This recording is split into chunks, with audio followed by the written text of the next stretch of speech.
Hello, everyone. Thank you so much for joining me today for Children's Book Basics. My name is Angela DeCaris, and I'm pleased that you are spending part of your day with me for this live webinar session. We are live today via the GoToWebinar program. If you are using this program and joining us for the first time, we are happy to take questions throughout the session, and there is a way in the control panel that you can type your questions to me. I will keep an eye out for those throughout the session. And pause, whenever you have some questions. Of course, we'll take questions at the end as well.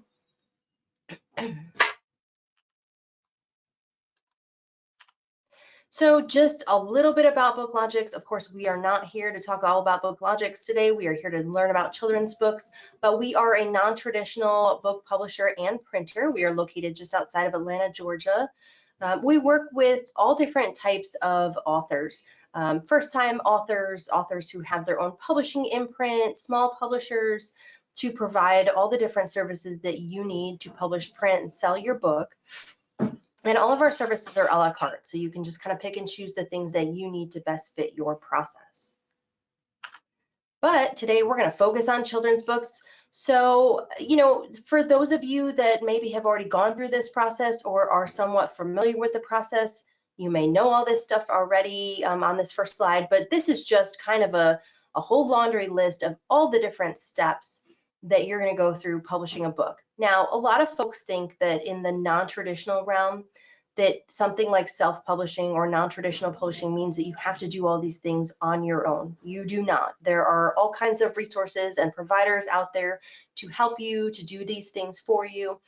But somehow, some way, these are all the different steps that do need to be done. Of course, the writing, editing, illustration, critical, of course, in the children's book market, editing again, and we'll talk more about that and why we have editing listed twice here, cover design and layout, which often is separate from the illustration process, proofing, doing some kind of printing and or ebook conversion, getting the online listings set up or getting the book set up for selling, some kind of a pre-marketing to build that buzz, launch, and then continuing the marketing beyond the launch. So a lot of folks always ask us about the average timeline.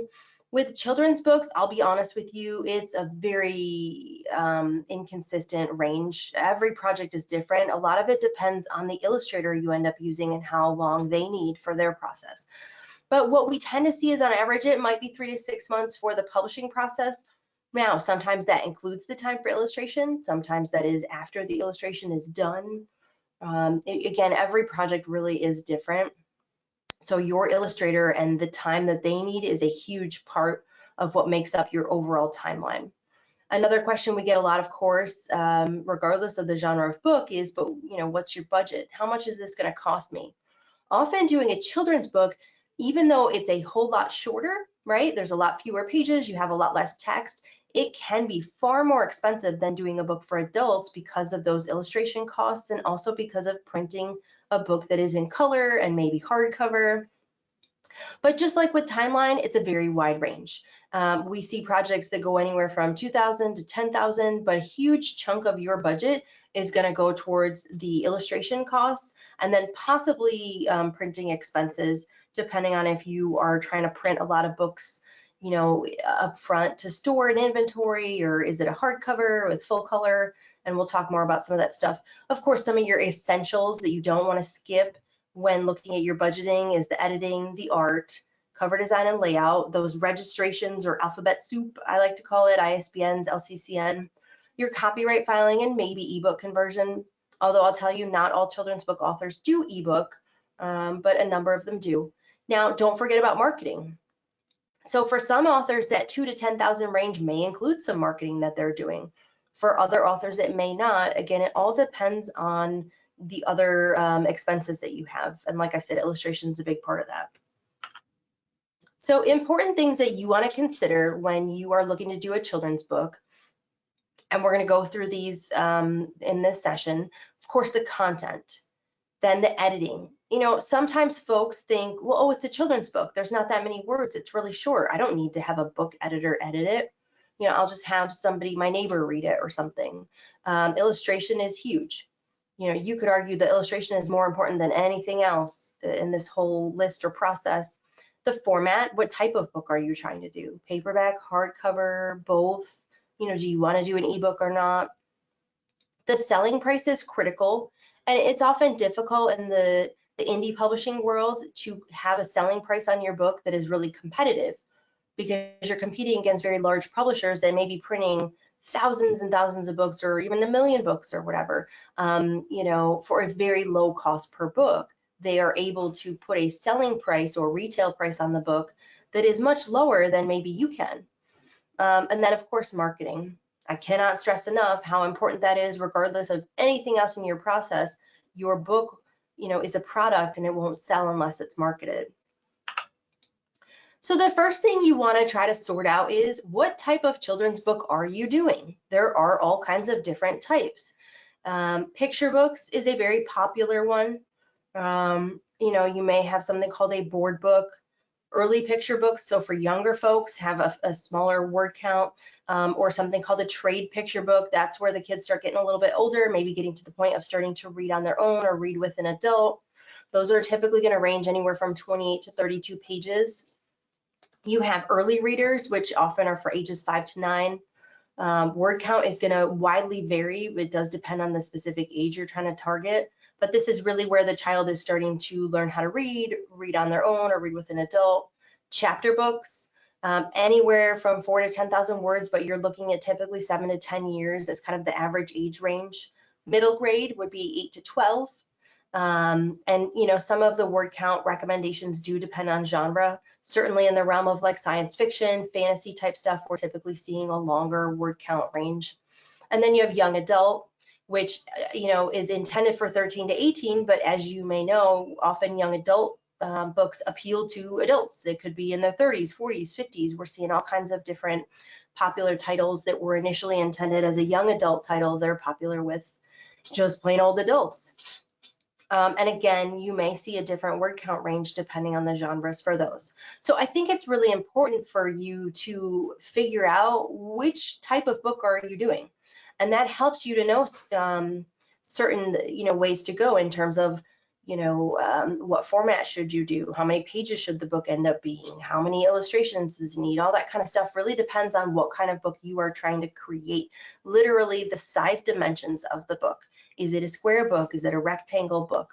There's a lot of different decisions that you can make based on what type of book you are really trying to do.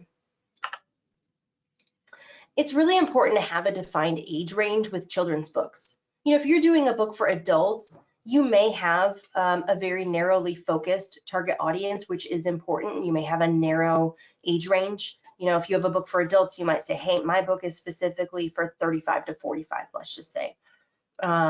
But you don't have to put that on the book, right? With books for children, it is very important to have a clearly defined age range and literally have that printed on the book. That's important because you have certain folks that are like teachers, librarians, or parents that are trying to make a decision on if this book is appropriate to read to or read with their child. They need something to go off of. You know, how old should my child be to read this book? You know, what reading level is another big one. So there are actually, there's a process where you can have the reading level evaluated for your book. Are you using appropriate wording, appropriate language, you know, contractions and things like that for the age range that you are saying this book is for? And often teachers or school decision makers, librarians, they want to know the reading level. That helps them know if this book is appropriate to carry in their library at their, let's say, their elementary school. Or is this an appropriate book to have in their first grade classroom or things like that? So that's really important. Now, certainly an editor, a good book editor, can help you with all this, but there are third parties that will do reading level evaluation and actually give your book a score that you can have so that you can supply that score to librarians and teachers, folks like that, that are looking for that scoring level. It's really important for your book to have some kind of a value proposition or purpose. Now, there are lots of beautiful books out there, children's books that are fun, they're entertaining, but it gets harder and harder to market them because they don't really have a clearly defined purpose. I know for me as a parent, sometimes I will look for a book on a certain topic, learning how to use the potty, learning how to tie your shoes, or, your first day of kindergarten, or, whatever the case may be. I'm looking oftentimes for specific types of books to help my children, to teach them certain lessons or things, but in a fun way, right? In a way that is kind of disguised to them. Um, Even if the book doesn't have something like that, like you're not teaching them to tie their shoes or overcoming a fear of moving to a new school, or, bullies or things like that, there's still some kind of a messaging usually that you want your book to have. I will tell you this. From a marketing perspective, it makes the book a whole lot easier to market if it has some kind of a clear purpose or value proposition. It's easier to have slogans and marketing copy and do campaigns and ads and all kinds of things if you've really got a very clearly defined purpose for the book. You're also probably going to have a better sense of who your target audience for that book might be. So I think it's always helpful. Is it 100% a must-have? No. Sometimes there's just a cute story about animals and there's really not necessarily like a very obvious lesson, but I think it can certainly help. So some different tips related to writing a children's book, as we talked about, the wording, the reading level. Be sure that you're using vocabulary that's age appropriate for the readers that they can relate to. Now, I often see folks that want to do a children's book, but maybe they don't have kids of their own. They are not a teacher. They are not a librarian. So they're really unsure. But there's a lot of resources out there to help you. Certainly book editors can help, but maybe you have friends that are parents, or you have a friend that's a teacher, or somebody that's a librarian.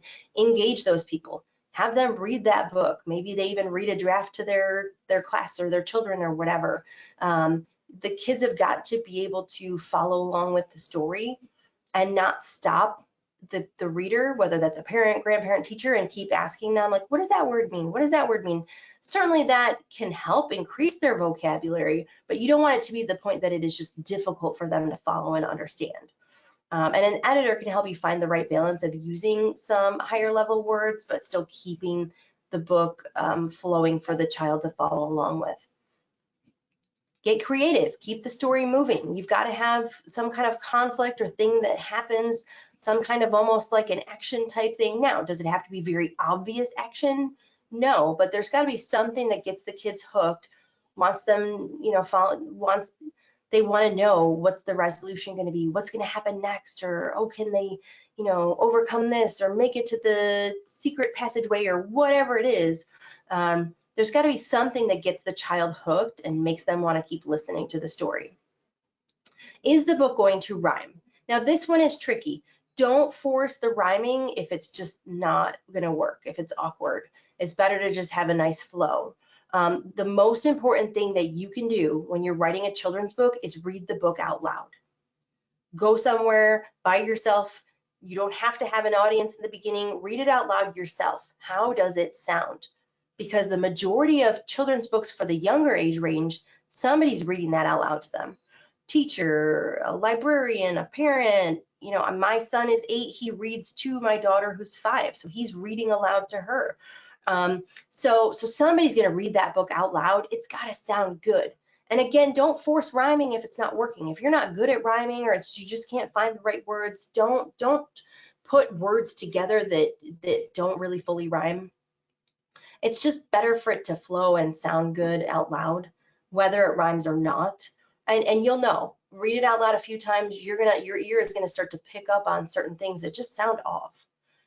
Or there's all kinds of things on YouTube, or you can listen to people reading some of the very popular books out loud on YouTube. I know for a while we couldn't find our copy of Goodnight Moon, and my son, when he was younger, was obsessed with it. So I pulled up a YouTube video one night and we listened to somebody reading Goodnight Moon out loud because I couldn't find the book and he really wanted to hear it. He wasn't even worried about seeing the pages. But so listen to other popular children's books being read out loud. How do they sound? Again, do they rhyme or not? Even if they don't rhyme, how do they sound? Do they sound a little bit more musical to your ears? Are they very short sentences, or, whatever it may be, depending on, the age you're trying to target. So let's talk about editorial now for a children's book. There are a variety of levels of editing out there. Some are more relevant for different genres of books than others. And what you need is going to depend on where the condition that your manuscript is in, and also the age range you're trying to target. So if it's a very basic children's book for much younger readers, you have short, simple sentences, you might not need something like a developmental edit, right? The highest level of editing. Developmental editing is looking at the plot as a whole overall, the character development. But, if you're doing a chapter book for kids, you might need that. You might need an editor to help give you input and guidance and tips on, the flow, the plot overall, the character structure, that kind of thing.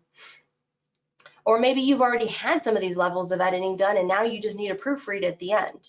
Even editors need editing, so just understand that your book may need to go through more than one level or more than one round of editing. How long does the editing process take? It definitely depends a lot on the length of the book. On average, for picture books and early readers, we typically account for like a 3 to 4 week process. Because you're often going back and forth between the editor and the author as revisions are being made. Now, that could be longer, right? If you have a co-author situation, that may be longer, or if you have a much longer book or higher level of editing, or let's say you go through the first round or two of editing and then you want to take the manuscript and go read it out loud to some children, and then maybe they say something that leads you to want to make some more revisions, or so the process can vary. But I would set aside, at least like 3 to 4 weeks in a lot of cases, but again, it may be more for your specific project.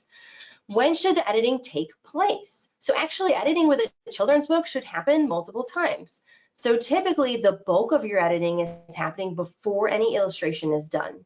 You really want to nail down as much as possible all the wording in the book before the illustrator starts, because the last thing you want to do is go back and start changing the book, and then the illustrations that were done don't fit the wording of the story, and the illustrations need to be revised. Or you're trying to figure out ways to change the wording or make revisions to the story to now fit illustrations that were already done. But you actually want to do another round of editing after the illustrations are done to make sure the two match up, because every once in a while it happens that there's an issue with the illustration. Maybe the illustrator misinterpreted a certain scene or what was happening, or maybe on one page the character is supposed to be having an ice cream cone, but in the picture they're having they're having a hamburger or something. So you really do kind of have these multiple rounds of editing to make sure everything is really fitting together well and matching up and flowing. All right, the big stuff is certainly the illustrations. So the two main factors to consider with illustration is that you've got time and money, right? So if you want good illustrations, they can take time, but they're also going to cost money. Now, certainly this continues to evolve as we have more and more freelancers and more ability in engaging freelancers. Platforms like Fiverr you may have heard of. So the amount of work that you can find and be exposed to and the amount of illustrators you can choose from is growing exponentially. So how do you find an illustrator? Do you have to know ahead of time what style of illustration is best for your story? I think certainly it's helpful. Do you have to know it ahead of time? I say yes, ideally. Before you start even looking for an illustrator, you should have some kind of a general sense of how you want that art to look, what style you like. Is it, somebody used the term, I like the Pixar style. So, certainly you want to be careful. You don't want to copy anybody's stuff. But certainly there's going to be, do you want more of an old-fashioned style of art? Do you like your art very, very detailed, every little bit of detail to show? Or is it more washes of color, things look kind of faded? There's all different styles and ways to go. Do you like more of a comical? Do you like it to look more realistic? All these different things. I think you really should narrow that down as best as you can before you start trying to find an illustrator. It will make it a lot easier to find somebody because you'll see what styles they do. But know that this can take a while. You know, sometimes an author gets lucky and they find somebody pretty quickly through like a referral, or they've already been hunting and following along with an illustrator, and then, you know, they are able to engage that person pretty quickly. There's also going to be some back and forth of you probably negotiating with this person. You know, so a lot of factors. You might want to, you know, maybe they're willing to do a sample for you and you don't like it, and so you got to find somebody else or whatever. There's all these different factors that can impact how long it takes to sign on with an illustrator. You know, certainly online has made it really easy to just sift through tons and tons of samples and online portfolios, platforms like Fiverr. Referrals are a big one though. You know, now you don't necessarily want to use the exact same illustrator as somebody else, but if that illustrator has a variety of styles they are capable of doing, or if the look and feel of your book is going to be very different than maybe this other person's book, maybe it can't hurt to just get a referral from another author that used somebody. Writing groups are really helpful for that. There's also an organization called the Society of Children's Book Writers and Illustrators. They have tons of artists that are looking for books to illustrate. So that's a great resource. But I want to say, please be careful with AI. What I am noticing, and my team here is noticing, there are a lot of freelance illustrators that are now using AI, and they're selling illustration services, but a lot of what they're doing is creating that art with AI. There's different types of AI use, and we do offer other webinars about AI. But depending on how the AI is used, you may actually not be able to sell that book with certain retail platforms if AI was used, or a certain type of AI was used to create certain elements of the book. So please be careful. Talk to these illustrators. What are they doing? How are they doing it? Are they hand drawing? Are they doing watercolor, pen and ink, whatever? Are they using AI in any way? Are they using AI to create, or are they using AI just to do a little bit of editing and cleanup at the end? I can't stress enough how important it is to really talk to the artist about what they're doing and what their process is. And I'll say this, if you're getting some very inexpensive price quotes, AI may be involved in some way, shape, or form, because true illustration from scratch is very timely and can therefore be very expensive. So certainly things that you want to look for and ask the artist, look at their portfolio, ask all kinds of different questions. Like I said, how do they do it? What type of media do they use? How do their contracts work? Are they work for hire and you're paying them a flat fee? Do they want royalties? Typically, we advise for authors that we work with, do the work for hire, pay a flat fee. Do not promise to give them a split of the royalties. It gets too difficult as an author to keep track of all that later and be worried about paying out a percentage of the royalties later on. Will they transfer the rights over to you? Who's allowed to use the images once the art is all done?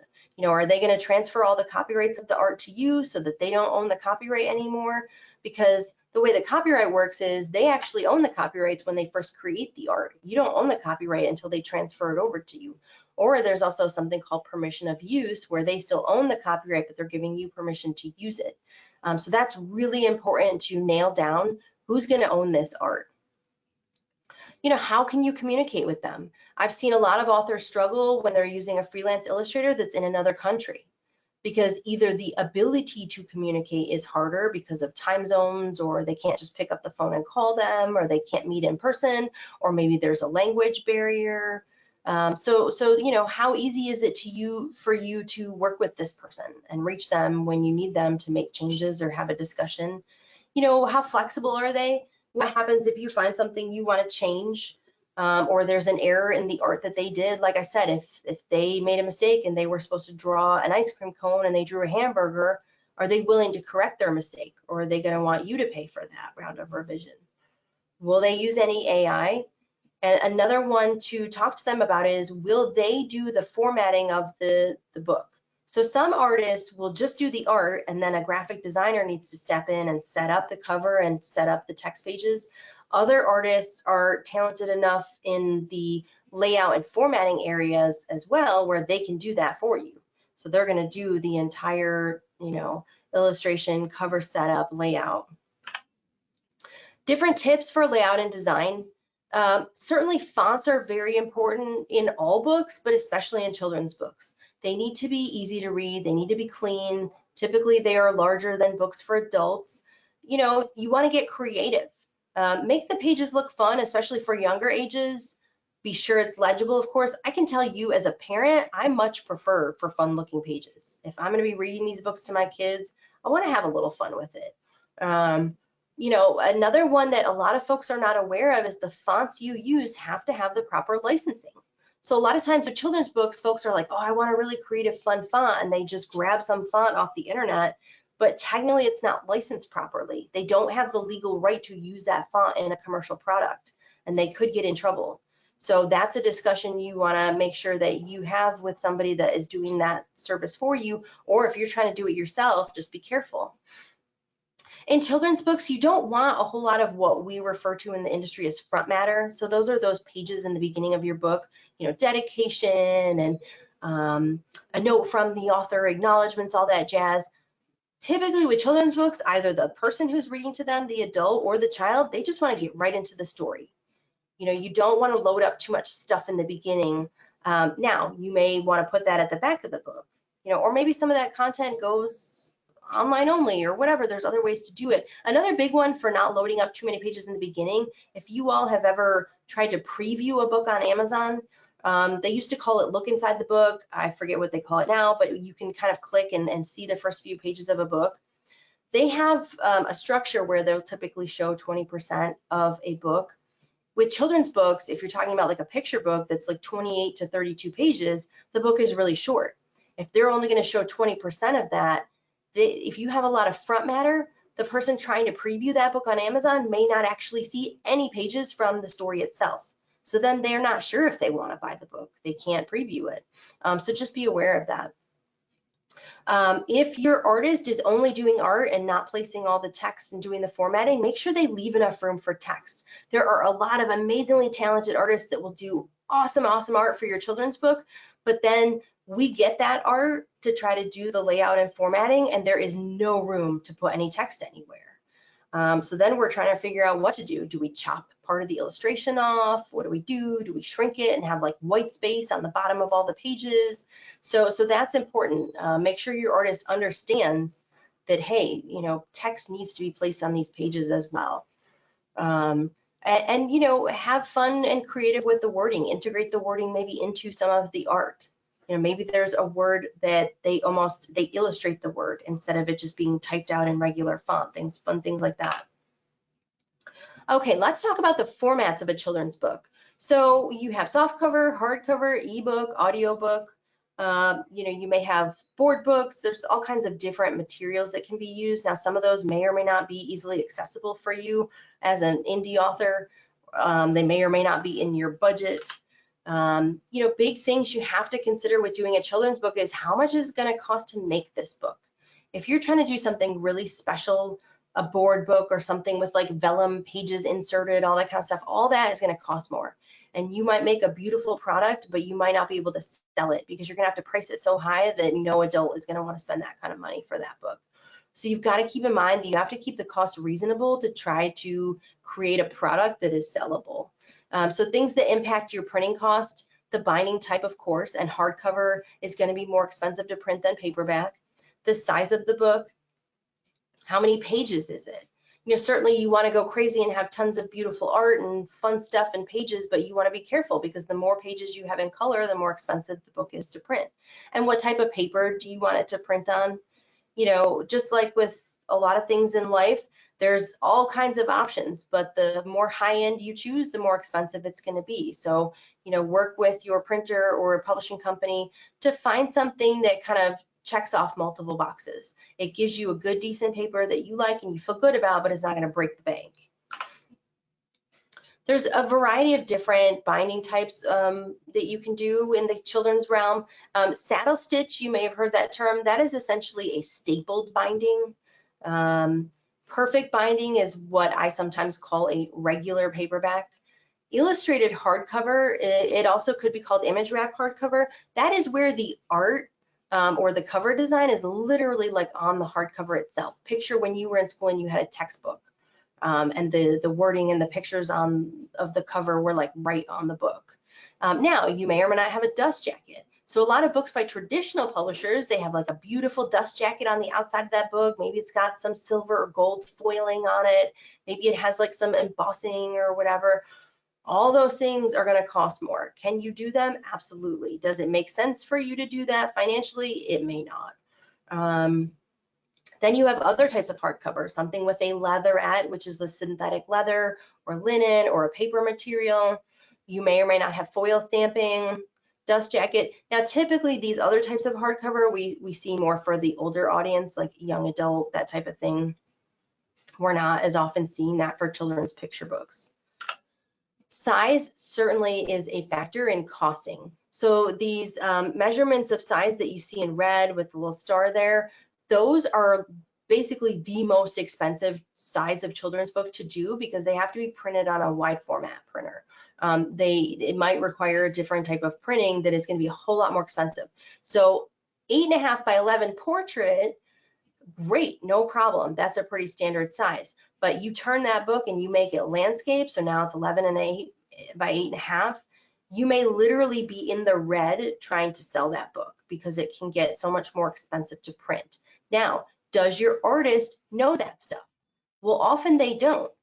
Often an artist is thinking, oh, I'm going to help this author. We're going to make a beautiful book. Oh, let's do a landscape, 11 by 8.5. You know, maybe you see these other books by traditional publishers. They printed like 50,000 of them overseas or whatever. So they're able to sell it for, you know, $13 or, you know, I'm just making stuff up. But so the artist may not understand everything on the other end of it, of the cost of printing.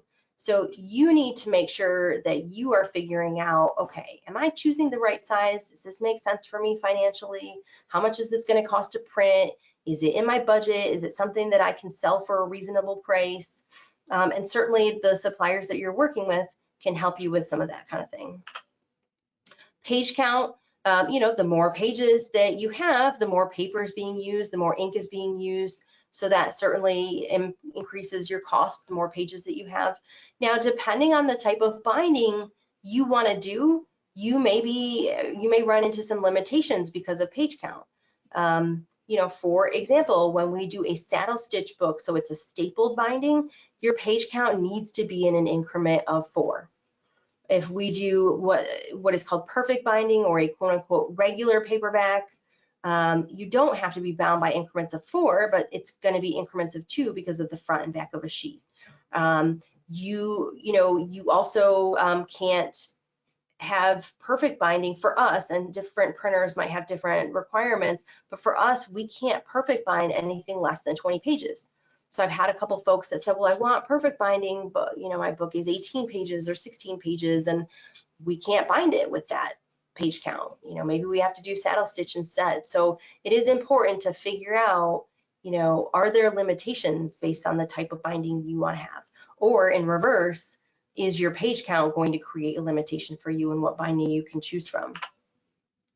Children's books, though, if you're talking like younger age children's picture books, you want them to be colorful. But full color books can be expensive depending on how many pages are printed in color. Now, different printers will treat this in different ways, and this is important for you to kind of identify.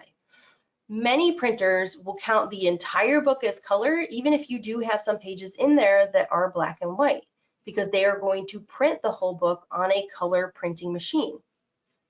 Now, some printers do have an alternative, and this is something that we do at BookLogix. If we are printing your book here in-house, we have different types of processes where we can literally separate out in our pricing. We can separate out in our pricing how many pages are color and how many pages are black and white, and do charging for the print cost based on that. So we may say, oh, okay, well, you've got, you know, I'm going to make stuff up. You have a 30-page book, but only 10 pages are color. Well, I'm not going to charge you for 30 pages in color because only 10 out of the 30 are in color. But another printer might say, well, 10 out of your 30 are in color. Well, we got to treat the whole 30 as color because we're printing the entire thing on a color machine.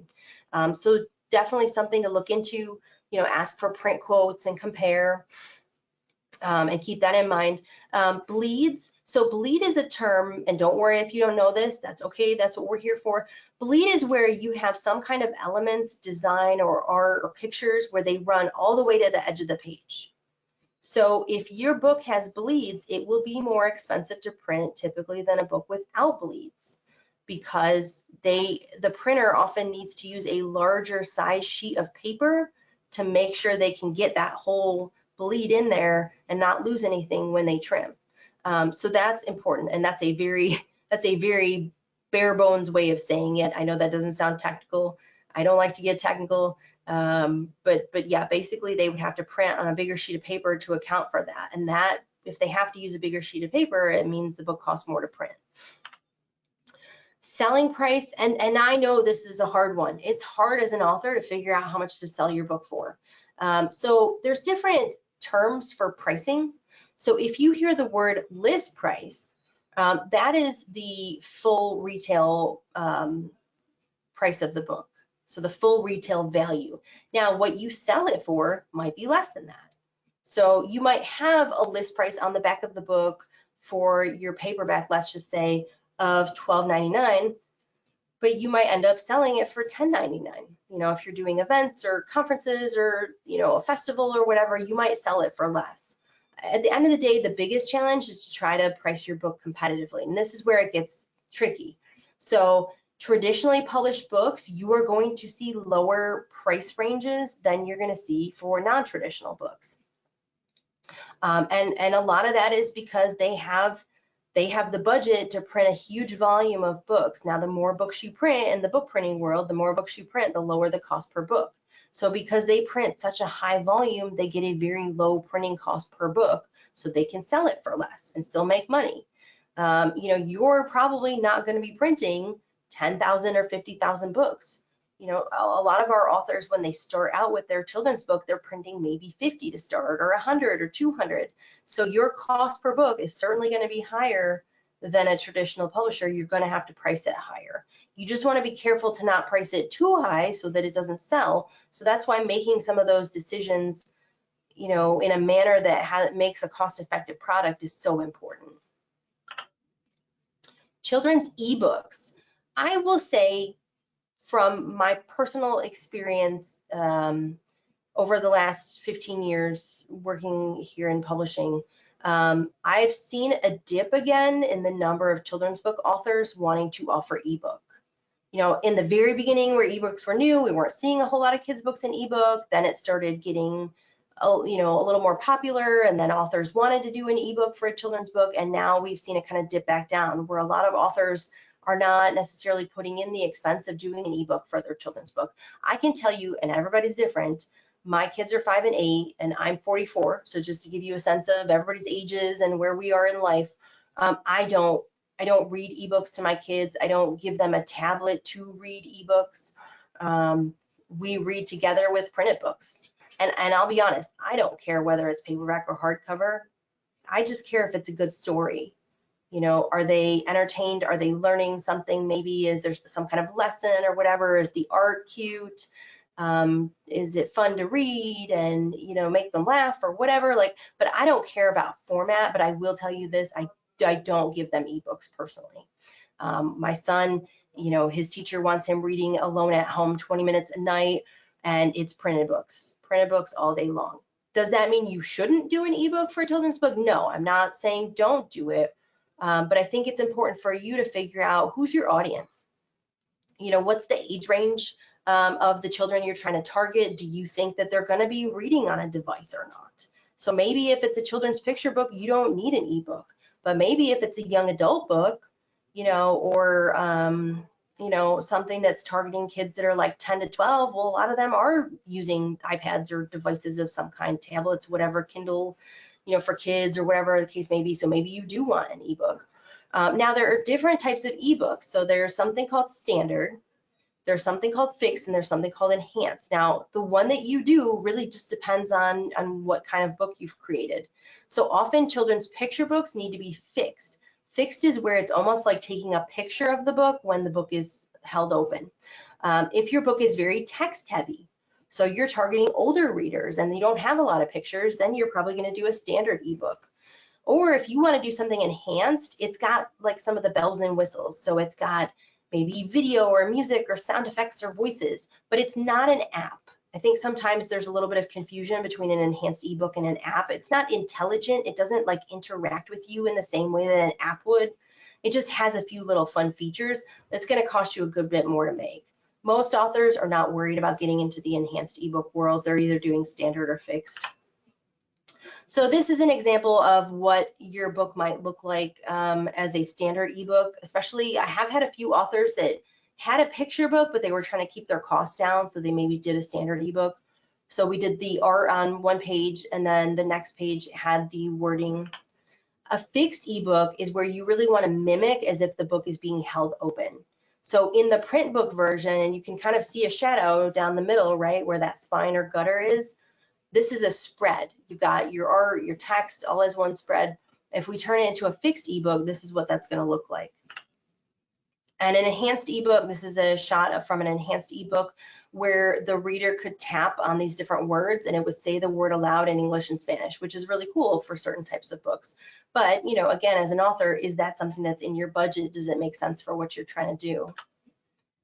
Marketing, of course, cannot stress enough how important in all genres marketing is, but just know that as difficult and as much work as it can be to get the book ready, really in the publishing process, 95% of your work is really going to be in the marketing side of things. You know, getting that product ready it can take a lot of money and a lot of time and a lot of decisions, but once you have the product, you've got to be marketing it to make it sell. You know, general tips, and certainly we have other sessions that we do on marketing specifically, but vary your tactics. You know, not just one thing is going to work. Not one thing is going to be a magic formula. And what works for one children's book author may not work for you, and that's okay. Keep in mind, who are you trying to reach? Who's your target audience? Just know that this process can take a long time. A lot of authors are hoping to be like an overnight success, and it can take a real long time. You've got to be persistent and keep at it and push. What we have seen in the non-traditional realm is it can take 18 to 24 months of consistent pushing and promoting and marketing before you as an author feel like, hey, I'm doing pretty well. Random strangers on the internet are talking about my book and this is great. Keep in mind that while your book may be for kids, usually your buyers are going to be adults. So keep that in mind when doing your marketing and figuring out where to post and how to promote and things like that, that you want to hook the adult to buy the book while making sure the kid enjoys, you know, the reading of the book. Create a hook that appeals to that target audience. You know, why should they want to get this book? Like we talked about earlier, if your book has a certain lesson you're trying to teach or a value you're trying to teach, that makes coming up with your hook a whole lot easier. With children's books, good endorsements are important. You know, do you have any experts who can endorse the book? I think that's really important. You know, a well-known child psychologist or an expert on something, or teachers or whatever. You know, you don't want to just ask your friends and neighbors to put endorsements and put those on your book cover. If you're going to put something on the book itself, make sure it's somebody that's credible and respected in the field of working with kids. You know, but that doesn't mean that regular reviews are not important. They are very important. And when your book is live on Amazon, that magic number you want to aim for is at least 50 reviews. That is what helps Amazon's data on the back end to have the book show up higher in search results when people are searching, things like that. All right, so that wraps it up for the prepared talking points that I had for today, but I'm happy to take any questions that you have. And, you know, if you don't have any right now and you want to think on it and come back to us later, don't be shy. Our team is more than happy to help. You can call, you can email, check out other webinars on our website. We offer free webinars on Wednesdays. We call them our Webinar Wednesdays. So, you know, don't be shy if you think of something later to reach out. We're happy to help and advise. But I hope today's session has been helpful for you. We do have more sessions coming up over the next few weeks, and we'll be adding more and more to our website for a whole variety of topics. We've got things coming up on AI and all kinds of good stuff, selling and ebooks and all these different parts of the process that will help you as you move through your publishing journey.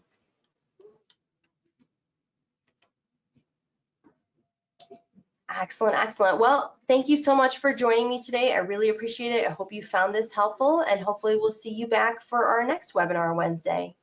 Thanks so much, everybody. You take care.